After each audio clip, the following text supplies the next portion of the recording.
आप सुन रहे हैं जगत गुरु तत्वदर्शी संत रामपाल जी महाराज द्वारा लिखित पुस्तक जीने की राह का पेज नंबर 150। निरंजन चरित्र, काल का जाल। परमेश्वर कबीर जी ने बताया है कि धर्मदास, मैं तेरे को धर्म यानी धर्मराय काल का जाल समझाता हूं। काल निरंजन ने श्री कृष्ण में प्रवेश करके गीता का ज्ञान दिया, उसको कर्म योग उत्तम बताकर युद्ध करवाया, ज्ञान योग से उसको भ्रमित किया। अर्जुन तो पहले ही नेक भाषा बोल रहा था, जो ज्ञान था।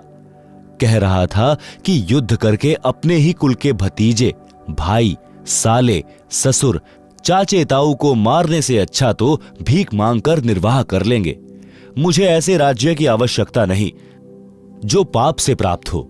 उसको डरा धमकाकर युद्ध करवाकर नरक का भागी बना दिया। ज्ञान योग का बहाना कर कर्म योग पर जोर देकर महापाप करा दिया। अनुराग सागर के पृष्ठ 155 का सारांश। धर्मदास जी ने प्रश्न किया कि हे प्रभु, आपने काल जाल समझाया, अब यह बताने की कृपा करें कि जीव को आपकी प्राप्ति के लिए क्या करना चाहिए। सतगुरु कबीर जी वचन। भक्त के 16 गुण यानी आभूषण। परमेश्वर कबीर जी ने कहा कि हे धर्मदास, भव सागर यानी काल लोक से निकलने के लिए भक्ति की शक्ति की आवश्यकता होती है। परमात्मा प्राप्ति के लिए जीव में 16 लक्षण अनिवार्य हैं। इनको आत्मा के 16 सिंगार यानी आभूषण भी कहा जाता है। ज्ञान, विवेक, सत्य, संतोष, प्रेम भाव, धीरज, निर्दोषा यानी धोखा रहित, दया, क्षमा, शील, निष्कर्मा, त्याग, बैराग, शांति निज धर्मा, भक्ति कर निज जीव उबारे, मित्र सम सब को चित धारे। भावार्थ, परमात्मा प्राप्ति के लिए भक्त में कुछ लक्षण विशेष होने चाहिए। ये 16 आभूषण अनिवार्य हैं। तत्व ज्ञान, विवेक, सत्य भाषण, परमात्मा के दिए में संतोष करें और उसको परमेश्वर की इच्छा जाने, प्रेम भाव से भक्ति करें तथा अन्य से भी मृदु भाषा में बात करें, धैर्य रखें, सद्गुरु ने जो ज्ञान दिया है उसकी सफलता के लिए हौसला रखें, फल की जल्दी ना करें, किसी के साथ दगा यानी धोखा नहीं करें, दया भाव रखें। भक्त तथा संत का आभूषण क्षमा भी है, शत्रु को भी क्षमा कर देना चाहिए। शील स्वभाव होना चाहिए, भक्ति को निष्काम भाव से करें, सांसारिक लाभ प्राप्ति के उद्देश्य से नहीं करें। त्याग की भावना बहुत अनिवार्य है। वैराग्य होना चाहिए, संसार को असार तथा अपने जीवन को अस्थायी जानकर परमात्मा के प्रति विशेष लगाव होना मोक्ष में अति आवश्यक है। भक्त का विशेष गुण शांति होती है, यह भी अनिवार्य है। भक्ति करना यानी भक्ति करके अपने जीव का कल्याण कराएं। प्रत्येक व्यक्ति के साथ मित्र के समान व्यवहार करना चाहिए। ये उपरोक्त गुण होने के पश्चात सत्य लोक जाया जाएगा। इनके अतिरिक्त गुरु की सेवा, गुरु पद्धति में विश्वास रखें। परमात्मा की भक्ति और संत समागम करना अनिवार्य है। आप सुन रहे हैं जगत गुरु तत्वदर्शी संत रामपाल जी महाराज द्वारा लिखित पुस्तक जीने की राह का पेज नंबर 151। अनुराग सागर के पृष्ठ 156 तथा पृष्ठ 157 का सारांश। इन पृष्ठों पर भी यही ज्ञान है और विषय विकार त्यागना चाहिए, तब भक्ति सफल होगी। अनुराग सागर के पृष्ठ 158, 159 का सारांश। परमेश्वर ने बताया है कि उपदेशी को चाहिए कि 15वें दिन कोई धार्मिक अनुष्ठान यानी पाठ कराना चाहिए। यदि 15 दिन में नहीं करा सकता है तो महीने में अवश्य कराए। निर्धन के लिए कहा है कि यदि कोई रंक हो तो वर्ष में 2 बार कराए या वर्ष में 1 बार अवश्य कराए। यदि वर्ष में नहीं कराएगा तो वह भक्त साकट यानी भक्ति भावहीन कहलावेगा। 1 वर्ष में भी पाठ करवाएं तो उसके जीव को मोक्ष में धोखा नहीं। कबीर नाम श्रद्धा से जपे यानी गर्व के साथ कबीर जी का नाम लें।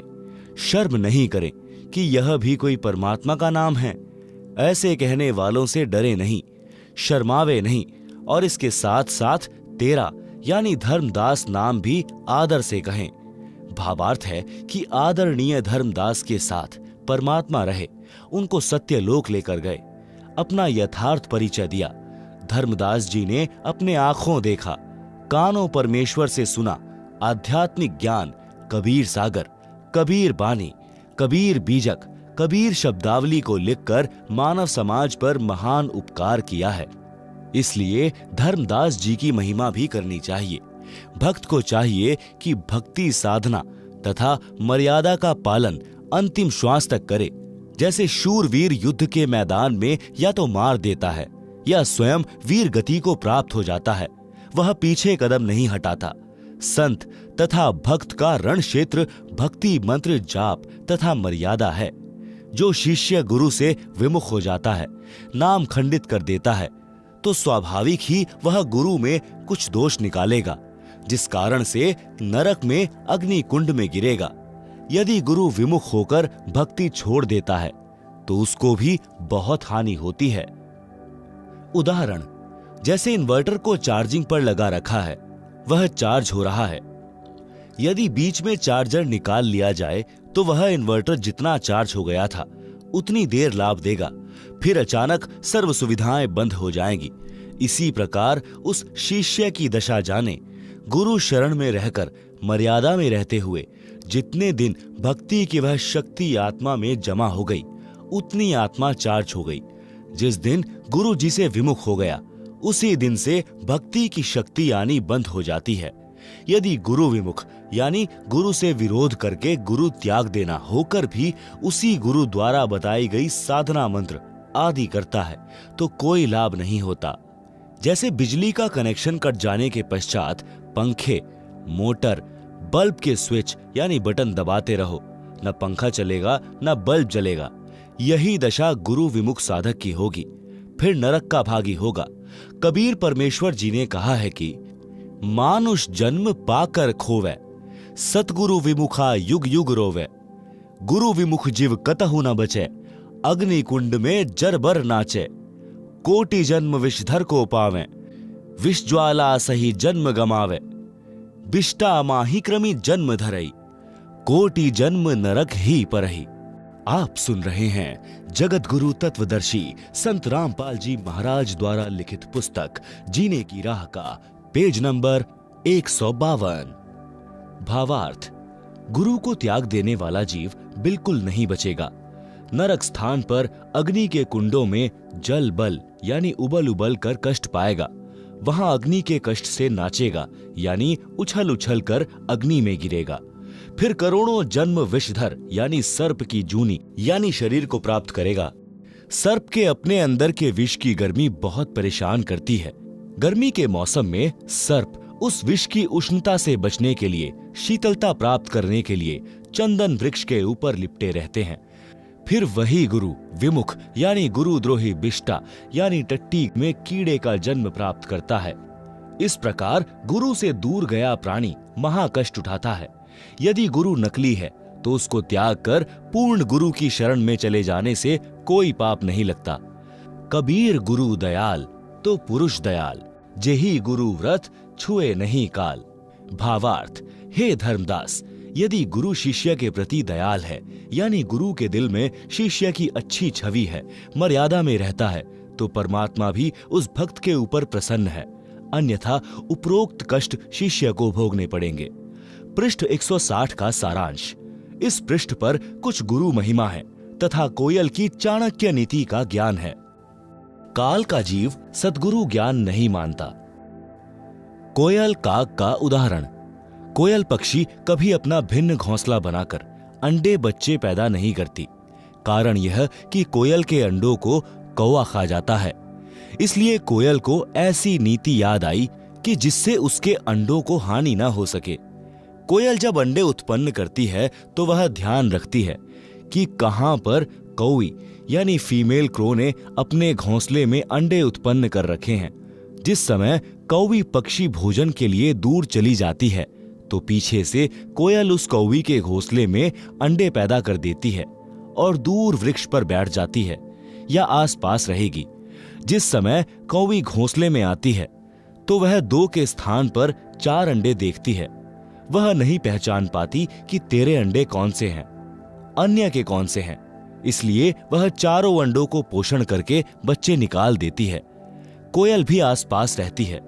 अब कोयल भी अपने बच्चों को नहीं पहचानती है, क्योंकि सब बच्चों का एक जैसा रंग यानी काला रंग होता है। जिस समय बच्चे उड़ने लगते हैं तब कोयल निकट के अन्य वृक्ष पर बैठकर कुहू कुहू की आवाज लगाती है। कोयल की बोली कोयल के बच्चों को प्रभावित करती है। कौवे वाले मस्त रहते हैं।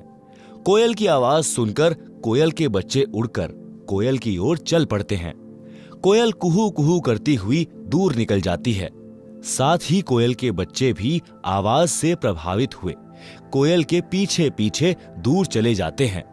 कौवी विचार करती है कि ये तो गए सो गए, जो घोंसले में हैं उनको संभालती हूं कि कहीं कोई पक्षी हानि न कर दे। यह विचार करके कौवी लौट आती है। इस प्रकार कोयल के बच्चे अपने कुल परिवार में मिल जाते हैं। आप सुन रहे हैं जगत गुरु तत्वदर्शी संत रामपाल जी महाराज द्वारा लिखित पुस्तक जीने की राह का पेज नंबर 153। परमेश्वर कबीर जी ने धर्मदास को समझाया है कि हे धर्मदास, तेरा पुत्र नारायण दास काग यानी काल का बच्चा है। उसके ऊपर मेरे प्रवचनों का प्रभाव नहीं पड़ा। आप दयाल यानी करुणामय सत्पुरुष के अंश हो। आपके ऊपर मेरी प्रत्येक वाणी का प्रभाव हुआ और आप खींचे चले आए। काल के अंश नारायण दास पर कोई असर नहीं हुआ। यही कहानी प्रत्येक परिवार में घटित होती है। जो अंकुरी हंस यानी पूर्व जन्म के भक्ति संस्कारी, जो किसी जन्म में सद्गुरु कबीर जी के सत्य कबीर पंथ में दीक्षित हुए थे परंतु मुक्त नहीं हो सके, वे किसी परिवार में जन्मे हैं। सतगुरु की कबीर जी की वाणी सुनते ही तड़फ जाते हैं। आकर्षित होकर दीक्षा प्राप्त करके शिष्य बनकर अपना कल्याण कराते हैं। उसी परिवार में कुछ ऐसे भी होते हैं जो बिल्कुल नहीं मानते। अन्य जो दीक्षित सदस्य हैं उनका भी विरोध तथा मजाक करते हैं। वे काल के अंश हैं। वे भी नारायण दास की तरह काल के दूतों द्वारा प्रचलित साधना ही करते हैं। पृष्ठ 161 अनुराग सागर का सारांश। कबीर परमात्मा ने कहा कि हे धर्मदास, जिस प्रकार शूरवीर तथा कोयल के सुत यानी बच्चे चलने के पश्चात पीछे नहीं मुड़ते, इस प्रकार यदि कोई मेरी शरण में इस प्रकार धाय यानी दौड़कर सब बाधाओं को तोड़कर परिवार मोह छोड़कर मिलता है तो उसकी 101 पीढ़ियों को पार कर दूंगा। कबीर भक्त बीज होए जो हंसा, तारू तास के एकोतर बंशा, कोयल सुत जैसे शूरा होई, यही विधि धाय मिले मोहे कोई, निज घर की सुरती करे जो हंसा, तारों तास के एकोतर बंसा। हंस यानी भक्त लक्षण काग जैसी गंदी वृत्ति को त्याग देता है तो वह हंस यानी भक्त बनता है। काग यानी कौवा निज स्वार्थ पूर्ति के लिए दूसरों को अहित करता है। किसी पशु के शरीर पर घाव हो जाता है तो कौवा उस घाव से नोच नोच कर मांस खाता है। पशुओं की आंखों से आंसू ढलकते रहते हैं। कौवे की बोली भी अप्रिय होती है। हंस यानी भक्त को चाहिए कि अपनी कौवे वाला स्वभाव त्यागे, निज स्वार्थवश किसी को कष्ट न देवे, कोयल की तरह मृदु भाषा बोले। ये लक्षण भक्त के होते हैं। आप सुन रहे हैं जगत गुरु तत्वदर्शी संत रामपाल जी महाराज द्वारा लिखित पुस्तक जीने की राह का पेज नंबर 154। ज्ञानी यानी सत्संगी के लक्षण। सद्गुरु का ज्ञान तथा दीक्षा प्राप्त करके यदि शिष्य जगत भाव में चलता है वह मूर्ख है। वह भक्ति लाभ से वंचित रह जाता है। वह भक्ति में आगे नहीं बढ़ पाते। वे सार शब्द प्राप्ति योग्य नहीं बन पाते। यदि अंधे व्यक्ति का पैर बिष्टे यानी टट्टी या गोबर पर रखा जाता है तो उसका कोई मजाक नहीं करता, कोई उसकी हंसी नहीं करता। यदि आंखों वाला यानी भक्त कुठौर यानी गलत स्थान पर जाता है, जैसे पर नारी गमन, चोरी करना, मर्यादा तोड़ना, वर्जित वस्तु तथा साधना का प्रयोग करना कुठौर कहा है, तो निंदा का पात्र होता है। अनुराग सागर के पृष्ठ 162 तथा 163 का सारांश। भक्त परमार्थी होना चाहिए। जैसे गाय स्वयं तो जंगल में खेतों में घास खाकर आती है, स्वयं जल पीती है, मानव को अमृत दूध पिलाती है, उसके दूध से घी बनता है। गाय सुत यानी गाय का बच्चा हल में जोता जाता है, इंसान का पोषण करता है। गाय का गोबर भी मनुष्य के काम आता है। मृत्यु उपरांत गाय के शरीर के चमड़े से जूती बनती है, जो मानव के पैरों को कांटों कंकरों से रक्षा करती है। मानव जन्म प्राप्त प्राणी परमार्थ ना करके भक्ति से वंचित रहकर पाप करने में अनमोल जीवन नष्ट कर जाता है। मांसाहारी नर राक्षस की तरह गाय को मारकर उसके मांस को खा जाता है, महापाप का भागी बनता है। इस संबंध की परमेश्वर कबीर जी की निम्न वाणी पढ़ें। परमार्थी गौ का दृष्टांत। गौ को जानू परमार्थ खानी, गौ चाल गुण परखहु ज्ञानी। आपन चरे तृण उधाना, अचवे जल दे शीर निदाना। तासु शीर घृत देव अघाई, गौसुत नर के पोषक आही। विष्ठा तासु काज नर आवे, नर अध कर्मी जन्म गमावे। टीका पुरे तब गौतन नासा, नर राक्षस गोतन लेत ग्रासा। चाम तासु तन अति सुखदाई, एतिक गुण इक गोतन भाई। परमार्थी संत लक्षण। गौ सम संत गहे यह बानी, तो नहीं काल करे जिवहानी। नरतन लहियस बुद्धि होई, सतगुरु मिले अमर है सोई।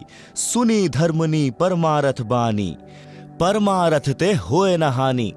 पद परमारथ संत आधारा, गुरु सम लेई सो उतरे पारा। सत्य शब्द को परिचय पावे, परमारथ पद लोक सिधावे। सेवा करे विसारे आपा, आपा थाप अधिक संतापा। यह नर अस्चातुर बुद्धि माना, गुण शुभ कर्म कहे हम ठाना। ऊंचा कर्म अपने सिर लीना, अवगुण कर्म पर सिर दीन्हा। तात होए शुभ कर्म विनाशा, धर्मदास पद गहो विश्वासा। आशा एक नाम की राखे, निज शुभ कर्म प्रगट नहीं भाके। गुरु पद रहे सदा लौलीना, जैसे जलहीन विसरत मीना। गुरु के शब्द सदा लौलावे, सत्य नाम निष्दिन गुण गावे। जैसे जलहीन विसरे मीना, ऐसे शब्द गहे पर वीना। पुरुष नाम को अस पर भाऊं, हंसा बहुरीन जगमह आऊं। निश्चय जाए पुरुष के पासा, कूर्म कला पर खहूं धर्मदासा। आप सुन रहे हैं जगत गुरु तत्वदर्शी संत रामपाल जी महाराज द्वारा लिखित पुस्तक जीने की राह का पेज नंबर 155। भावार्थ। परमेश्वर कबीर जी ने धर्मदास जी के माध्यम से मानव मात्र को संदेश व निर्देश दिया है। कहा है कि मानव को गाय की तरह परमार्थी होना चाहिए। जिनको सद्गुरु मिल गया है वे तो अमर हो जाएंगे, घोर अघों यानी पापों से बच जाएंगे। सेवा करें तो अपनी महिमा की आशा न करें। यदि अपने आप को थाप यानी मान बढ़ाई के लिए अपने आप को महिमावान मान लेगा तो उसको अधिक कष्ट होगा। शुभ कर्म नष्ट हो जाएंगे। उपदेशी केवल एक नाम की आशा रखें, मान बढ़ाई की चाह हृदय से त्याग दें। अपने शुभ कर्म यानी दान या अन्य सेवा किसी के सामने न बताएं। गुरु जी के पद यानी चरण यानी गुरु की शरण में ऐसे रहें जैसे जल में मीन रहती है। मछली एक पल भी पानी के बिना नहीं रह सकती, तुरंत मर जाती है। ऐसे गुरु की शरण को महत्व देवें। गुरु जी द्वारा दिए शब्द यानी जाप मंत्र यानी सतगुरु शब्द जो सत्य नाम है यानी वास्तविक भक्ति मंत्र में सदा लीन रहें। जो पुरुष यानी परमात्मा का भक्ति मंत्र है उसका ऐसा प्रभाव है, उसमें इतनी शक्ति है कि साधक पुनः संसार में जन्म मरण के चक्र में नहीं आता। वह वहां चला जाता है जो सनातन परम धाम, जहां परम शांति है, जहां जाने के पश्चात साधक कभी लौटकर संसार में नहीं आता। यही प्रमाण श्रीमद् भगवद गीता अध्याय 18 श्लोक 62 में है। गीता ज्ञान दाता ने कहा है कि हे अर्जुन, तू सर्व भाव से उस परमेश्वर की शरण में जा। उस परमेश्वर की कृपा से ही तू परम शांति को तथा सनातन परम धाम यानी शाश्वतम स्थानम को प्राप्त होगा। अध्याय 18 श्लोक 62। गीता अध्याय 15 श्लोक 4 में गीता ज्ञान दाता ने कहा है कि तत्व ज्ञान प्राप्ति के पश्चात परमेश्वर के उस परम पद की खोज करनी चाहिए जहां जाने के पश्चात साधक लौटकर कभी संसार में नहीं आता। जिस परमेश्वर ने संसार रूपी वृक्ष की रचना की है उसी की भक्ति करो। अध्याय 15 श्लोक 4। गीता ज्ञान दाता ने अपनी नाशवान अर्थात जन्म मरण की स्थिति गीता अध्याय 2 श्लोक 12, अध्याय 4 श्लोक 5-9 में तथा अध्याय 10 श्लोक 2 में स्पष्ट है कि हे अर्जुन, तेरे और मेरे बहुत जन्म हो चुके हैं, तू नहीं जानता, मैं जानता हूं। पाठक जनों, गीता से स्पष्ट हुआ कि गीता ज्ञान दाता यानी काल ब्रह्म है जो श्री कृष्ण जी के शरीर में प्रवेश करके बोल रहा था, नाशवान है, जन्म मरण के चक्र में है, तो उसके उपासक की भी यही स्थिति होती है। इसलिए गीता अध्याय 18 श्लोक 62 तथा अध्याय 15 श्लोक 4 में वर्णित लाभ प्राप्त नहीं हो सकता। दूसरी बात यह सिद्ध होती है कि गीता ज्ञान दाता से कोई अन्य समर्थ तथा सर्व लाभदायक परमेश्वर है जिसकी शरण में जाने के लिए गीता ज्ञान दाता यानी काल ब्रह्म ने कहा है। वह परमेश्वर कबीर बंदी छोड़ जी है। उन्होंने अपनी महिमा स्वयं ही कही है जो आप जी कबीर सागर में पढ़ रहे हैं। परमेश्वर ने अनुराग सागर पृष्ठ 13 पर कहा कि सत्य पुरुष द्वारा रची सृष्टि के विषय में बताई कथा का साक्षी किसको बनाऊं, क्योंकि सबकी उत्पत्ति बाद में हुई है, पहले अकेले सत्पुरुष थे। यहाँ पर विवेक करने की बात यह है कि कबीर जी को ज्ञान कहां से हुआ, जब सृष्टि रचना के समय कोई नहीं था। इससे स्वसिद्ध है कि ये स्वयं पूर्ण परमात्मा सृष्टि के सृजनहार हैं। जिन महान आत्माओं को परमेश्वर कबीर जी मिले हैं उन्होंने भी यही साक्ष्य दिया है कि अनंत कोटि ब्रह्मांड का एक रति नहीं भार, सतगुरु पुरुष कबीर है कुल के सिरजनहार। आप सुन रहे हैं जगत गुरु तत्वदर्शी संत रामपाल जी महाराज द्वारा लिखित पुस्तक जीने की राह का पेज नंबर 156। भावार्थ इस वाणी से ही स्पष्ट है।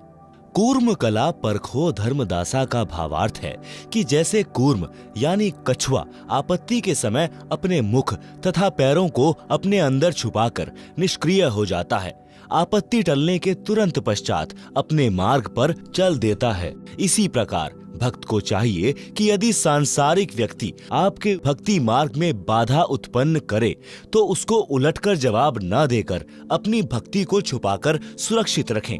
सामान्य स्थिति होते ही फिर उसी गति से साधना करें। इस प्रकार करने से निश्चय जाए पुरुष के पासा, वह साधक परमात्मा के पास अवश्य चला जाएगा। अनुराग सागर पृष्ठ 163 281 पर। सोरठा हंस तहां सुख बिल सही, आनंद धाम अमोल, पुरुष तनु छवि निरखहीं, हंस करें किलोल। भावार्थ उपरोक्त ज्ञान के आधार से साधना करके साधक अमर धाम में चला जाता है, वहां पर आनंद भोगता है। वह सतलोक बेशकीमती है, वहां पर सतपुरुष के शरीर की शोभा देखकर आनंद मनाते हैं। दीक्षा लेकर नाम का स्मरण करना अनिवार्य है। अध्याय बीर सिंह बोध पृष्ठ 123 पर। राजा बीर सिंह की एक छोटी रानी सुंदर देई थी। उसने भी परमेश्वर कबीर जी से दीक्षा ले रखी थी। उसने सत्संग बहुत सुने थे, विश्वास कम था, नाम की कमाई यानी साधना नहीं करती थी। जब रानी का अंतिम समय आया तो यम के दूत राजभवन में प्रवेश कर गए। फिर यम दूत रानी के शरीर में प्रवेश कर गए और अंतिम श्वास का इंतजार करने लगे। उसी समय रानी सुंदर देई के शरीर में बेचैनी हो गई। यमदूत दिखाई देने लगे। राजा ने रानी से पूछा कि क्या बात है। रानी ने कहा कि मुझे राजपाट, महल, आभूषण कुछ भी अच्छा नहीं लग रहा है। रानी ने कहा कि साधु भक्तों को बुलाकर परमात्मा की चर्चा कराओ। साधु तथा भक्त आकर परमात्मा की चर्चा तथा भक्ति करने लगे। उससे कोई लाभ नहीं हुआ। रानी के शरीर में कष्ट और बढ़ गया। अर्ध अर्ध यानी आधा श्वास चलने लगा। श्वास खींच खींच कर आने जाने लगा। हृदय कमल को त्याग कर जीव भयभीत होकर त्रिकुटी की ओर भागा। यमदूतों ने चारों ओर से घेर लिया। चारों यमदूतों ने जीव को घेर कर कहा, कि आप चलो, हरि यानी प्रभु ने तुम्हें बुलाया है। तब रानी के जीव को सत्संग वचन याद आए। उसने यमदूतों से कहा कि हे बटपार, हे जालिमों, तुम यहाँ कैसे आ गए? हमारा सतगुरु हमारा मालिक है, आप हमें नहीं ले जा सकते। मेरे सतगुरु धनी यानी मालिक ने मुझे नाम दिया है, मेरे गुरुजी आएंगे तो मैं जाऊंगी। यह बात सुनकर यम के दूत बोले कि यदि आपका कोई खसम यानी धनी है तो उसको बुलाओ, नहीं तो हमारे साथ परमात्मा के दरबार में चलो। जीव ने कहा कि धरनी आकाश से नगर नियारा, तहां निवाजै धनी हमारा। अगम शब्द जब भाखे नाऊं, तब यम जीव के निकट नहीं आऊं। आप सुन रहे हैं जगत गुरु तत्वदर्शी संत रामपाल जी महाराज द्वारा लिखित पुस्तक जीने की राह का पेज नंबर 157। भावार्थ।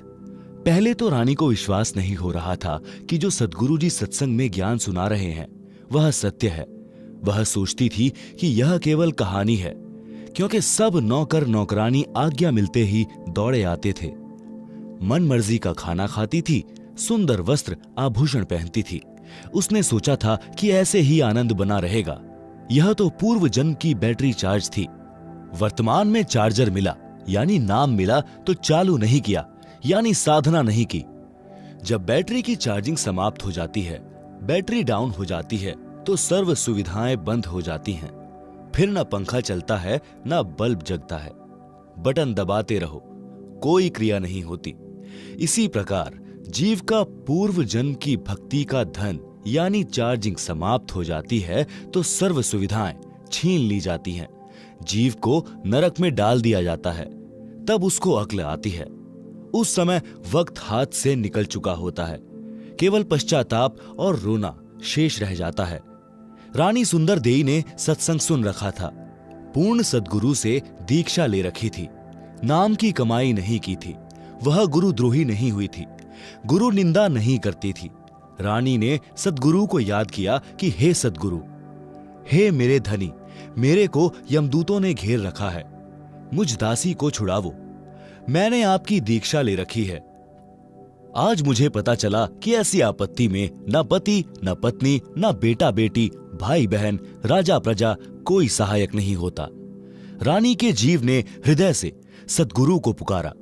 तुरंत सद्गुरु कबीर जी वहां उपस्थित हुए। रानी ने दौड़कर सद्गुरु देव जी के चरण लिए। उसी समय यमदूत भागकर हरि यानी धर्मराज के पास गए और बताया कि उसका सद्गुरु आया तो वहां पर प्रकाश हो गया। जीव ने सत सुकृत नाम जपा था। उसको इतना ही याद था। इस कारण से उसको यमदूतों से छुड़वाया तथा पुनः जीवन बढ़ाया। तब रानी ने दिल से भक्ति की। फिर सद्गुरु कबीर जी ने पुनः सतनाम सार नाम दिया। उसकी कमाई की। संसार असार दिखाई देने लगा। राज, धन, परिवार पराया दिखाई दे रहा था।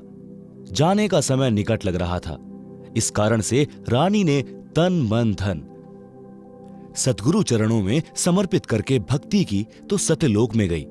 वहां परमेश्वर यानी सत्य पुरुष ने रानी के जीव के सामने अपने ही दूसरे रूप सतगुरु से प्रश्न किया कि हे कड़िहार यानी तारणहार, मेरे जीव को यमदूतों ने कैसे रोक लिया? सतगुरु रूप में कबीर जी ने कहा कि हे परमेश्वर, इसने दीक्षा लेकर भक्ति नहीं की, इस कारण से इसको यमदूतों ने घेर लिया था। मैंने छुड़वाया। परमेश्वर कबीर जी ने जीव से कहा कि आपने भक्ति क्यों नहीं की? सत्यलोक में कैसे आ गई? आप सुन रहे हैं जगत गुरु तत्वदर्शी संत रामपाल जी महाराज द्वारा लिखित पुस्तक जीने की राह का पेज नंबर 158। प्रमाण कबीर सागर अध्याय मोहम्मद बोध पृष्ठ 20, 21 तथा 22 पर दशमुकामी रेखता। आपका ज्ञान सत्य लगा। आपको पुकारा, आपने मेरी रक्षा की, फिर मेरे को वापस जीवन दिया गया। तब मैंने दिलो जान से आपकी भक्ति की। पूर्ण दीक्षा प्राप्त करके आपकी ही कृपा से, गुरु जी के सहयोग से मैं यहाँ आपके चरणों में पहुंच पाई हूँ। सत्यलोक में जाकर भक्त अन्य भक्तों के पास भेज दिया जाता है। सुंदर अमर शरीर मिलता है। बहुत बड़ा आवास महल मिलता है। विमान आंगन में खड़ा है। सिद्धियां आदेश का इंतजार करती हैं। तुरंत विद्युत की तरह सक्रिय होती हैं। जैसे बिजली का बटन यानी स्विच दबाते ही बिजली से चलने वाला यंत्र तुरंत कार्य करने लगता है, ऐसे वहां पर वचन का बटन यानी स्विच है। जो वस्तु चाहिए बोलिए, वस्तु पदार्थ आपके पास उपस्थित होगा। जैसे भोजन खाने की इच्छा होते ही आपके भोजन स्थल पर गतिविधि प्रारंभ हो जाएगी। थाली गिलास रखे जाएंगे। कुछ देर में खाने की इच्छा बनी तो सिद्धि से उठकर रसोई में रखे जाएंगे। मिनट पश्चात इच्छा हुई तो भी उसी समय व्यवस्था हो जाएगी। घूमने की इच्छा हुई तो विमान में गतिविधि महसूस होगी। विमान के निकट जाते ही द्वार खुल जाएगा, विमान स्टार्ट हो जाएगा। जहां जिस द्वीप में जाने की इच्छा होगी, विचार करने पर विमान उसी ओर उड़ चलेगा। इच्छा करते ही ताजे ताजे फल वृक्षों से तोड़कर लाकर आपके समक्ष रख दिए जाएंगे। सत्यलोक की नकल यह काल लोक है। इसी तरह स्त्री पुरुष परिवार हैं। सत्यलोक में दो तरह से संतानों की उत्पत्ति होती है, शब्द से तथा मैथुन से। वह हंस पर निर्भर करता है। वचन से संतानोत्पत्ति वाला क्षेत्र सत्पुरुष के सिंहासन के चारों ओर है। नर नारी से परिवार वाला क्षेत्र उसके बाद में है। वचन से संतान उत्पन्न करने वाले केवल नर ही उत्पन्न करते हैं। सत्यलोक में वृद्धावस्था नहीं है। नर नारी वाले क्षेत्र में लड़के तथा लड़कियां दोनों उत्पन्न करते हैं, विवाह करते हैं। केवल वचन से जो बच्चे उत्पन्न होते हैं वे काल लोक से मुक्त होकर गए जीव जन्म लेते हैं, फिर कभी नहीं मरते न वृद्ध होते। जो सत्यलोक में मुक्त होकर जाते हैं उनको सर्वप्रथम सत्य पुरुष जी के दर्शन कराए जाते हैं। उस समय उसका ही वही स्वरूप रहता है जैसा पृथ्वी से आता है, परंतु वृद्ध नीचे से गया तो वहां सत्पुरुष के सामने उसी अवस्था व स्वरूप में जाता है। उसका प्रकाश 16 सूर्यों के प्रकाश जितना हो जाता है। उसके पश्चात उसको उस स्थान पर भेजा जाता है जो सबसे भिन्न है। वहां जाते ही उसका स्वरूप तो वैसा ही रहता है, लेकिन उसके शरीर का प्रकाश 16 सूर्यों जैसा हो जाता है। परंतु यदि वृद्ध नीचे से गया है तो युवा अवस्था हो जाती है। जवान है तो जवान ही रहता है, बालक है तो बालक ही रहता है। वहां पर कुछ को सत्य पुरुष के वचन से स्त्री पुरुष का शरीर मिलता है। कुछ बीज रूप में सत्पुरुष द्वारा बनाए जाते हैं, जिनका फिर एक बार किसी के घर सत्यलोक में जन्म होगा, परिवार बनेगा। उस स्थान पर वे हंस एक बार जन्म लेंगे जो काल लोक तथा अक्षर लोक से मुक्त होकर जाते हैं। एकांत स्थान पर रखे जाते हैं। वे दोनों क्षेत्रों में जन्म लेते हैं, यानी वचन से उत्पन्न होने वाले तथा स्त्री पुरुष से जन्म लेने वाले में स्त्री पुरुष से उत्पत्ति की औसत अधिक होती है। यह औसत 10/90 होती है। यह 10% वचन से उत्पत्ति, 90% विवाह रीति से उत्पत्ति होती है। आप सुन रहे हैं जगत गुरु तत्वदर्शी संत रामपाल जी महाराज द्वारा लिखित पुस्तक जीने की राह का पेज नंबर 159। सत्यलोक में स्त्री तथा नर के शरीर का प्रकाश 16 सूर्यों के प्रकाश के समान होता है। मीनी सतलोक मानसरोवर पहले है। वहां दोनों के शरीर का प्रकाश 4 सूर्यों के समान होता है। फिर आगे जाते हैं। जब पर ब्रह्म के लोक में बने अष्ट कमल के पास पहुंचते हैं तो हंस तथा हंसनी यानी नर नारी के शरीर का प्रकाश 12 सूर्यों के प्रकाश के समान हो जाता है। फिर सत्यलोक में बनी भंवर गुफा में प्रत्येक के शरीर का प्रकाश 16 सूर्यों के समान हो जाता है। प्रमाण कबीर सागर अध्याय मोहम्मद बोध पृष्ठ 20, 21 तथा 22 पर दशमुकामी रेखता। पृष्ठ 21 से कुछ अंश लिखता हूं। भया आनंद फंद सब छोड़िया, पहुंचा जहां सत्यलोक मेरा। हंसनी यानी नारी रूप पुण्यात्माएं, हंस यानी नर रूप पुण्यात्माएं। हंसनी हंस सब गाए बजाए के, साजी के कलश मोहे लेन आए। युगन युगन के बिछुड़े मिले तुम, आए के प्रेम करी अंग से अंग लाए। पुरुष दर्श जब दीन्हा हंस को, तपत बहु जन्म की तब नशाए। पलिट कर रूप जब एक सा कीन्हा, मानो तब भानु षोडश यानी 16 उगाए।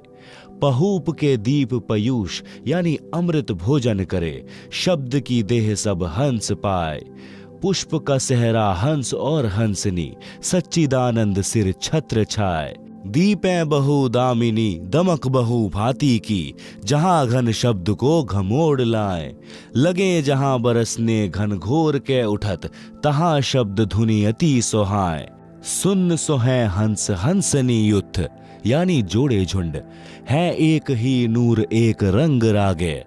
करत विहार यानी सैर, मन भावनी मुक्ति में, कर्म और भ्रम सब दूर भागे। रंक और भूप यानी राजा, कोई परख आवे नहीं, करत कोलाहल बहुत पागे। काम और क्रोध मद लोभ अभिमान सब, छाड़ी पाखंड सत शब्द लागे। पुरुष के बदन यानी शरीर, कौन महिमा कहूं जगत में, उपमा कछु नाही पाई। चंद और सूर यानी सूर्य गण ज्योति लागे नहीं, एक ही नख यानी नाखून प्रकाश भाई। परवाना जिन नाद वंश का पाइया, पहुंचिया पुरुष के लोक जाई। कह कबीर यही भांति सो पाई हो, सत्य पुरुष की राह सो प्रगट गाई। आप सुन रहे हैं जगत गुरु तत्वदर्शी संत रामपाल जी महाराज द्वारा लिखित पुस्तक जीने की राह का पेज नंबर 160। भावार्थ। इस अमृतवाणी में स्पष्ट है कि परमेश्वर कबीर जी सद्गुरु रूप में पृथ्वी से धर्मदास जी को लेकर सतलोक को चले तो रास्ते में 9 स्थान आए, जैसे नासूत, मलकूत, यह फारसी में शब्द है। इन 7 आसमानों के पार अचिंत विष्णु लोक आदि के पार जब सतलोक में पहुंचा तो धर्मदास जी कह रहे हैं कि मेरे को सत्कार के साथ लेने को सत्यलोक के हंस यानी नर, हंसनी यानी नारी, गाते नाचते ढोल आदि साज बाज बजाते हुए स्त्रियां सिर के ऊपर कलश रखकर लेने आए। उनके शरीर का प्रकाश 16 सूर्यों के समान था। मेरे शरीर का प्रकाश भी उनके शरीर के प्रकाश के समान 16 सूर्यों के समान हो गया। जो पृथ्वी लोक से मोक्ष प्राप्त करके हंस जाता है, वह पुहब द्वीप में ले जाया जाता है। वहां सर्व सुख है, वह सत्यलोक का हिस्सा है। परंतु सर्वप्रथम नीचे से गए मोक्ष प्राप्ति जीव को पोहब द्वीप में रखा जाता है। यहाँ का दृश्य बताया जा रहा है। यहाँ से इसका जन्म अन्य स्थानों में परिवार में होता है। इसके पश्चात उस स्थान का वर्णन है जहाँ नर नारी से उत्पत्ति होकर परिवार बनता है, जहाँ पर नर नारी के जोड़ों के समूह सुख से बैठे बातें करते हैं, बादल गरजते हैं, फव्वार पड़ती है। यह भिन्न स्थान है जहां सतलोक निवासी पिकनिक के लिए जाते हैं। कुछ स्थान ऐसे हैं जहां न बादल दिखाई देता है, वर्षा हो रही होती है। दीक्षा के पश्चात साधक को क्या करना चाहिए, उसकी जानकारी पवित्र कबीर सागर के अध्याय धर्म बोध में भी है। कृपा पढ़े अध्याय धर्म बोध का सारांश। कबीर सागर में 33वां अध्याय धर्म बोध पृष्ठ 177 1521 पर है। इस अध्याय में परमेश्वर कबीर जी ने धर्म करने का विशेष ज्ञान बताया है। यह भी स्पष्ट किया है कि कबीर परमेश्वर के सच्चे पंथ में दिन में 3 बार संध्या की जाती है। संध्या का अर्थ है 2 वक्त का मिलन। एक संध्या सुबह उससे दिन और रात्रि का मिलन होता है। रात्रि विदा होती है, दिन का शुभारंभ होता है। दूसरी संध्या दिन के 12 बजे होती है। उस समय चढ़ते दिन का दोपहर पूरा होता है, ढलते दिन की शुरुआत होती है। यह मध्य दिन की संध्या है। तीसरी संध्या शाम के समय होती है। उस समय दिन और रात्रि का मिलन होता है। वैसे आम जन शाम को संध्या करते हैं। संध्या का अर्थ परमात्मा की स्तुति करना भी होता है। वेदों में प्रमाण है कि जो जगत का तारनहार होगा वह 3 बार की संध्या करता तथा करवाता है। सुबह और शाम पूर्ण परमात्मा की स्तुति, आरती तथा मध्य दिन में विश्व के सब देवताओं की स्तुति करने को कहता है। प्रमाण: ऋग्वेद मंडल नंबर 8 सूक्त 1 मंत्र 29 में तथा यजुर्वेद अध्याय 19 मंत्र 26 में है। कबीर सागर में धर्म बोध अध्याय में पृष्ठ 177 पर भी यही प्रमाण है। सांझ सकार मध्या संध्या तीनों काल, धर्म कर्म तत्पर सदा, की जय सुरति संभाल। आप सुन रहे हैं जगत गुरु तत्वदर्शी संत रामपाल जी महाराज द्वारा लिखित पुस्तक जीने की राह का पेज नंबर 161। भावार्थ, भक्तजनों को चाहिए कि तीनों काल यानी समय की संध्या करें। सांझ यानी शाम को सकार यानी सुबह तथा मध्याह्न यानी दोपहर यानी दिन के मध्य में संध्या करते समय सुरति यानी ध्यान आरती में बोली गई वाणी में रहें और धर्म के कार्य में सदा तैयार रहें, आलस नहीं करें। धर्म बोध पृष्ठ 178 1522 पर। कबीर कोटिन कंटक घेरी, ज्यों नित्य क्रिया निज कीन्ह, सुमिरन भजन एकांत में, मन चंचल गहलीन। भावार्थ, भक्त के ऊपर चाहे करोड़ों कष्ट पड़े, परंतु अपनी नित्य की क्रिया यानी तीनों समय की संध्या अवश्य करनी चाहिए तथा चंचल मन को रोककर एकांत में परमात्मा की दीक्षा वाले नाम का जाप करें। कबीर भक्तों अरु गुरु की सेवा कर श्रद्धा प्रेम सहित, परम प्रभु यानी सत्य पुरुष ध्या वही, करी अतिशय मन प्रीत। भावार्थ, अपने गुरुदेव तथा सत्संग में या घर पर आए भक्तों की सदा आदर के साथ सेवा करें। श्रद्धा तथा प्रेम से सेवा करनी चाहिए। परम प्रभु यानी परम अक्षर पुरुष की भक्ति अत्यधिक प्रेम से करें। भक्त जति तथा सती होनी चाहिए। जति के लक्षण। पुरुष यति सो जानिए, निज त्रिया तक विचार, माता बहन पुत्री सकल और जग की नार। भावार्थ, यति पुरुष उसको कहते हैं जो अपनी स्त्री के अतिरिक्त अन्य स्त्री में पति पत्नी वाला भाव न रखे, पर स्त्री को आयु अनुसार माता, बहन या बेटी के भाव से जाने। सती स्त्री के लक्षण। स्त्री सो जो पतिव्रत धर्म धरे, निज पति सेवत जोए, अन्य पुरुष सब जगत में पिता भ्रात सुत होए, अपने पति की आज्ञा में रहे, निज तन मन से लाग, पिया विपरीत ना कछु करे, तात्रिया को बड़ भाग। भावार्थ, सती स्त्री उसको कहते हैं जो अपने पति से लगाव रखे, अपने पति के अतिरिक्त संसार के अन्य पुरुषों को आयु अनुसार पिता, भाई तथा पुत्र के भाव से देखे यानी बरते, अपने पति की आज्ञा में रहे, मन तन से सेवा करे, कोई कार्य पति के विपरीत ना करे। आप सुन रहे हैं जगत गुरु तत्वदर्शी संत रामपाल जी महाराज द्वारा लिखित पुस्तक जीने की राह का पेज नंबर 162। दान करना कितना अनिवार्य है। कबीर साहब कहते हैं, मनोकामना बिहाय के हर्ष सहित करे दान, ताका तन मन निर्मल होए पाप की हान। यज्ञ दान बिन गुरु के निष्दिन माला फेर, निष्फल वह करनी सकल सतगुरु भाख्या टेर। प्रथम गुरु से पूछिए कीजय काज बहोर, सो सुखदायक होत है मिटे जीव का खोर।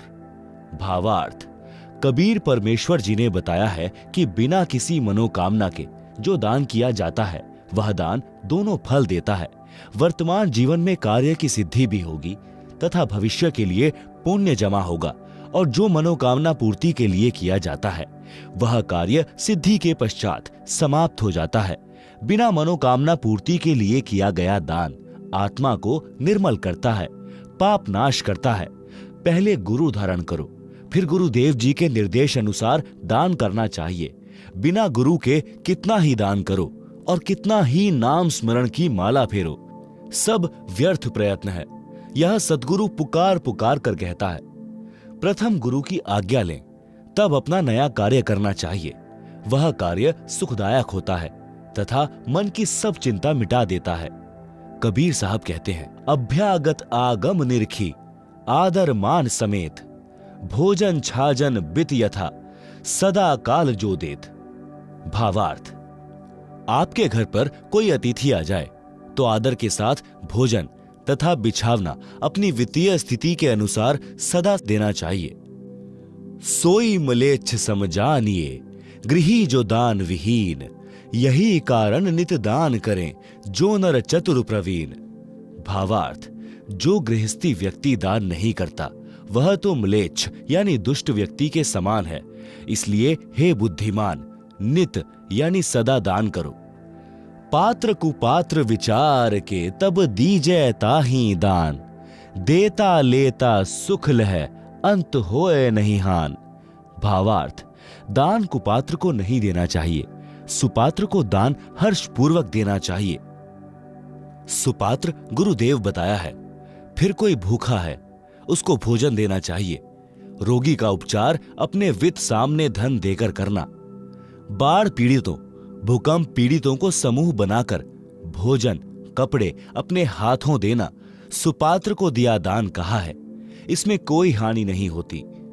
धर्म बोध पृष्ठ 179 का सारांश। कबीर साहब कहते हैं, फल कारण सेवा करें, निष्दिन याचै राम। कह कबीर सेवा नहीं, जो चाहे चौगुने दाम। भावार्थ, जो किसी कार्य की सिद्धि के लिए सेवा यानी पूजा करता है, दिन रात परमात्मा से मांगता रहता है। परमेश्वर कबीर जी ने कहा है कि वह सेवा सेवा नहीं, जो 4 गुना धन सेवा के बदले इच्छा करता है। आप सुन रहे हैं जगत गुरु तत्वदर्शी संत रामपाल जी महाराज द्वारा लिखित पुस्तक जीने की राह का पेज नंबर 163। कबीर साहब कहते हैं, सज्जन सगे कुटुंब हितु जो कोई द्वारे आओ, कबहु निरादर न कीजिए राखे सबका भाव। भावार्थ, भद्र पुरुषों, सगे यानी रिश्तेदारों, कुटुंब यानी परिवारजनों तथा हितु यानी आपके हितैषियों का आपके द्वार पर आना हो तो कभी अनादर नहीं करना चाहिए, सबका भाव रखना चाहिए। कबीर साहब कहते हैं, कोड़ी कोड़ी जोड़कर कीने लाख करोड़, पैसा एक न संग चले केते दाम बटोर। भावार्थ, दान धन पर पैसा खर्च किया नहीं, लाखों करोड़ों रुपए जमा कर लिए, संसार छोड़कर जाते समय एक पैसा भी साथ नहीं चलेगा, चाहे कितना ही धन संग्रह कर लो। जो धन हरि के हेत धर्म राह नहीं लगात, सो धन चोर लबार गह धर छाती पर लात। भावार्थ, जो धन परमात्मा के निमित्त खर्च नहीं होता, कभी धर्म कर्म में नहीं लगता, उसके धन को डाकू, चोर, लुटेरे छाती ऊपर लात धरकर यानी डरा धमकाकर छीन ले जाते हैं। सत का सौदा जो करे, दंभ छल छिद्र त्यागे, अपने भाग का धन लहे पर धन विष सम लागे। भावार्थ, अपने जीवन में परमात्मा से डरकर सत्य के आधार से सर्व कर्म करने चाहिए। जो अपने भाग्य में धन लिखा है उसी में संतोष करना चाहिए, पर धन को विष के समान समझें। भूखा जहीं घर ते फिरे, ताको लागे पाप, भूखो भोजन जो देत हैं कटे कोटि संताप। भावार्थ, जिस घर से कोई भूखा लौट जाता है उसको पाप लगता है। भूखों को भोजन देने वालों के करोड़ों विघ्न टल जाते हैं। प्रथम संत को जिमाइए, पीछे भोजन भोग, ऐसे पाप को टालिए कटे नित्य का रोग। भावार्थ, यदि आपके घर पर कोई संत यानी भक्त आ जाए तो पहले उसको भोजन कराना चाहिए, पीछे आप भोजन खाना चाहिए। इस प्रकार अपने सिर पर नित्य आने वाले पाप के कारण कष्ट को टालना चाहिए। धर्म बोध पृष्ठ 180 का सारांश। कबीर साहब कहते हैं, यद्यपि उत्तम कर्म करी रहे रहित अभिमान, साधु दे की सिर नावते करते आदर मान। भावार्थ, अभिमान त्याग कर श्रेष्ठ कर्म करने चाहिए। संत भक्त को आता देखकर शीश झुकाकर प्रणाम तथा सम्मान करना चाहिए। कबीर साहब कहते हैं, बार बार निज श्रवण ते सुने जो धर्म पुराण, कोमल चित उदार नित हिंसा रहित बखान। भावार्थ, भक्त को चाहिए कि वह बार बार धर्म कर्म के विषय में सत्संग ज्ञान सुने और अपना चित्त कोमल रखे। अहिंसा परम धर्म है, ऐसे अहिंसा संबंधी प्रवचन सुनने चाहिए। आप सुन रहे हैं जगत गुरु तत्वदर्शी संत रामपाल जी महाराज द्वारा लिखित पुस्तक जीने की राह का पेज नंबर 164। कबीर साहब कहते हैं, न्याय धर्म युक्त कर्म सब करें, न करना कभू अन्याय, जो अन्यायी पुरुष हैं बंधे यमपुर जाएं। भावार्थ, सदा न्याय युक्त कर्म करने चाहिए, कभी भी अन्याय नहीं करना चाहिए। जो अन्याय करते हैं वे यमराज के लोक में नरक में जाते हैं। धर्म बोध पृष्ठ 181 का सारांश। कबीर साहब कहते हैं, गृह कारण में पाप बहु, नित लागे सुन लोए, ताहिते दान अवश्य है, दूर ताहिते होए। चक्की चौके चूल्ह में, झाड़ू अरु जलपान, गृही आश्रमी को नित्य यह, पाप पांचे विधि जान। भावार्थ, गृहस्थी को चक्की से आटा पीसने में, खाना बनाने में, चूल्हे में अग्नि जलाई जाती है। चौका अर्थात स्थान लीपने में तथा झाड़ू लगाने तथा खाने तथा पीने में 5 प्रकार से पाप लगते हैं। हे संसारी लोगों, सुनो, इन कारणों से आपको नित पाप लगते हैं, इसलिए दान करना आवश्यक है। ये पाप दान करने से ही नाश होंगे। कबीर साहब कहते हैं, कछु कटे सत्संग ते, कछु नाम के जाप, कुछ संत के दर्शते, कछु दान प्रताप। भावार्थ, भक्त के पाप कई धार्मिक क्रियाओं से समाप्त होते हैं। कुछ सत्संग वचन सुनने से, ज्ञान यज्ञ के कारण, कुछ नाम के जाप से, कुछ संत के दर्शन करने से तथा कुछ दान के प्रभाव से समाप्त होते हैं। जैसे वस्त्र पहनते हैं, मिट्टी धूल लगने से मैले होते हैं, उनको पानी साबुन से धोया जाता है। इसी प्रकार नित्य कार्य में पाप लगना स्वाभाविक है। इसी प्रकार वस्त्र की तरह सत्संग वचन, नाम स्मरण, दान व संत दर्शन रूपी साबुन पानी से नित्य धोने से आत्मा निर्मल रहती है, भक्ति में मन लगा रहता है। कबीर साहब कहते हैं, जो धन पाए न धर्म करत, ना ही सद्व्यवहार, सो प्रभु के चोर हैं, फिरते मारो मार। भावार्थ, जो धन परमात्मा ने मानव को दिया है, उसमें से जो दान नहीं करते और ना अच्छा आचरण करते हैं, वे परमात्मा के चोर हैं, जो माया जोड़ने की धुन में मारे मारे फिरते हैं। संत गरीबदास जी ने भी कहा है कि जिन हर की चोरी करी और गए राम गुण भूल, ते विधना बागुल किए रहे ऊर्ध मुख झूल। यही प्रमाण गीता अध्याय 3 श्लोक 10 से 13 में कहा है कि जो धर्म कर्म नहीं करते, जो परमात्मा द्वारा दिए धन से दान आदि धर्म कार्य नहीं करते, वे तो चोर हैं। वे तो अपना शरीर पोषण के लिए ही अन्न पकाते हैं, धर्म में नहीं लगाते, वे तो पाप ही खाते हैं। आप सुन रहे हैं जगत गुरु तत्वदर्शी संत रामपाल जी महाराज द्वारा लिखित पुस्तक जीने की राह का पेज नंबर 165। बच्चों को शिक्षा अवश्य दिलानी चाहिए। कबीर साहब कहते हैं, मात पिता सो शत्रु हैं, बाल पढ़ावे नाही, हंसन में बगुला यथा, तथा अनपढ़ सो पंडित माही। भावार्थ, जो माता पिता अपने बच्चों को पढ़ाते नहीं, वे अपने बच्चों के शत्रु हैं। अशिक्षित व्यक्ति शिक्षित व्यक्तियों में ऐसा होता है जैसे हंस पक्षियों में बगुला। यहां पढ़ाने का तात्पर्य धार्मिक ज्ञान कराने से है, सत्संग आदि सुनने से है। यदि किसी व्यक्ति को आध्यात्मिक ज्ञान नहीं है तो वह शुभ अशुभ कर्मों को नहीं जान पाता, जिस कारण से वह पाप करता रहता है। जो सत्संग सुनते हैं उनको संपूर्ण कर्मों का तथा अध्यात्म का ज्ञान हो जाता है। वह कभी पाप नहीं करता। वह हंस पक्षी जैसा है जो सरोवर से केवल मोती खाता है, जीव जंतु मछली आदि आदि नहीं खाता।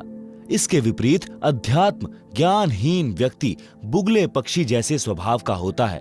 बुगला पक्षी मछली, कीड़े मकोड़े आदि आदि जल के जंतु खाता है। शरीर से दोनों हंस पक्षी तथा बगुला पक्षी एक जैसे आकार तथा सफेद रंग के होते हैं। उनको देखकर नहीं पहचाना जा सकता, उनके कर्मों से पता चलता है। इसी प्रकार तत्व ज्ञान युक्त व्यक्ति शुभ कर्मों से तथा तत्व ज्ञानहीन व्यक्ति अशुभ कर्मों से पहचाना जाता है। कबीर साहब कहते हैं, पहले अपने धर्म को भली भांति सिखलाए, अन्य धर्म की सीख सुनी भटकी बाल बुद्धि जाए। भावार्थ, बच्चों को या परिवार के अन्य सदस्यों को पहले अपने धर्म का ज्ञान पूर्ण रूप से कराना चाहिए। जिनको अपने धर्म यानी धार्मिक क्रियाओं का ज्ञान नहीं, वह बालक जैसी बुद्धि का होता है। वे अन्य धर्म पंथ की शिक्षा सुनकर भटक जाते हैं। जिनको अपने धर्म यानी पंथ का संपूर्ण ज्ञान है, वह भ्रमित नहीं होता।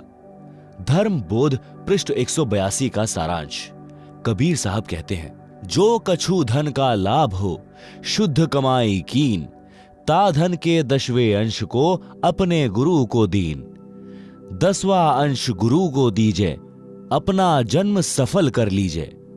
भावार्थ, शुद्ध नेक कमाई से जो लाभ होता है उसका 10वां भाग अपने गुरुदेव को दान करना चाहिए।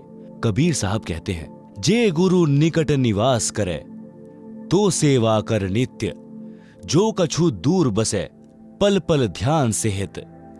भावार्थ, यदि गुरु जी का स्थान आपके निवास के निकट हो तो प्रतिदिन सेवा के लिए जाइए। यदि दूर है तो उनकी याद पल पल करनी चाहिए। इससे साधक का हित होता है, यानी लाभ प्राप्त होता है। कबीर साहब कहते हैं, छठे मास गुरु दर्शन करंते, कबहु न चुको हंस, गुरु दर्श अरु सत्संग, विचार सो उधरे जात है वंश। छठे मास ना करी सके, वर्ष में करो धाय, वर्ष में दर्शन नहीं करें, सो भक्त साकिट ठहराए। जय गुरु पर लोग गमन करे, सीख मानियो शीश, हरदम गुरु को साथ जानी, सुमरो नित जगदीश। गुरु मरामत जानियो, वस्त्र त्यागा स्थूल, सूक्ष्म देही गमन करी, खिला अमर वह फूल। सतलोक में बैठी कर गुरु निरखै तोहे, गुरु तजना और मानिए, अध्यात्म हानि होए। गुरु के शिष्य की जगदीश करे सहाय, नाम जपै अरुदान धर्म में कबहु ना अलसाए। जैसे रवि आकाश से सबके साथ रहाए, उष्णता अरु प्रकाश को दूर ही ते पहुंचाए। ऐसे गुरु जहां बसे सब पर करे रजा, गुरु समीप जानकर सकल विकार करत लजा। आप सुन रहे हैं जगत गुरु तत्वदर्शी संत रामपाल जी महाराज द्वारा लिखित पुस्तक जीने की राह का पेज नंबर 166। भावार्थ, गुरु जी के दर्शन छठे महीने अवश्य करें। सत्संग और गुरु दर्शन से पूरा वंश मुक्त हो जाता है। यदि छठे मास दर्शन नहीं कर सकता तो वर्ष में बेसब्रा होकर यानी अति उत्साह के साथ दर्शन करने जाएं। यदि एक वर्ष में गुरु दर्शन नहीं करता है तो वह शिष्य भक्तिहीन माना जाता है। यदि गुरुजी सतलोक चले गए तो उनकी शिक्षा को आधार मानकर अपना धर्म कर्म करते रहिए। अपने गुरुदेव को पल पल अपने साथ समझकर परमेश्वर का भजन करो। जो गुरुजी ने दीक्षा मंत्र दिए हैं उनका जाप करते रहो। गुरुजी को मरा नहीं समझें। यह तो स्थूल शरीर त्यागा है। जैसे वस्त्र उतार दिए जाते हैं, शरीर तो सुरक्षित रहता है, इसी प्रकार स्थूल शरीर रूपी वस्त्र त्यागा है। नूरी शरीर से सतलोक चले गए हैं, वहां पर अमरत्व प्राप्त कर लिया है। आपका इंतजार कर रहे हैं। आप जी को भी तो जाना है। बिना मरे यानी स्थूल शरीर त्यागे सतलोक जाया नहीं जा सकता। यह तो शिष्यों को भी त्यागना है। फिर गुरुजी के शरीर त्यागने का शोक न करके उनके द्वारा बताई गई साधना करें तथा मर्यादा का पालन करते हुए अपना जीवन सफल बनाएं। गुरुदेव सतलोक में बैठकर आपको देख रहा होता है। गुरुजी के संसार छोड़कर जाने के पश्चात अन्य को गुरु रूप में नहीं देखना, नहीं तो भक्ति की हानि हो जाएगी। गुरुजी के उपदेशी शिष्य की परमेश्वर सहायता करता है। शिष्य को गुरुजी के बताए नाम, जाप तथा दान धर्म करने में कभी आलस नहीं करना चाहिए। जैसे सूर्य दूर आकाश से सबको उष्णता तथा प्रकाश प्रदान करता है, सबको अपने साथ दिखाई देता है, इसी प्रकार गुरुजी कहीं पर भी बैठा है, वहीं से अपने भक्तों पर कृपा करता है। गुरुजी को समीप तथा दृष्टा जानकर सब विषय विकारों को करने में शर्म करके परहेज करें।